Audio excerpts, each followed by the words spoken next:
Рублев, памятник. Это было в мае на рассвете.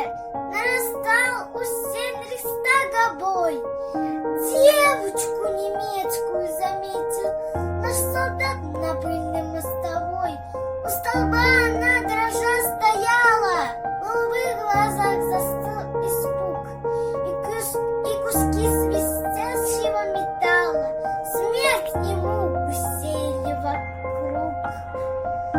Вдруг он вспомнил, как, прощаясь с дедом, он свою дочурку целовал. А может быть, отец девчонки этой дочь его родную расстрелял. Но тогда в Берлине под обстрелом полз боец и телом заслоня девочку в коротком платье белом осторожно вынес из огня и, погладив ласковой ладонью, он ее на землю опустил.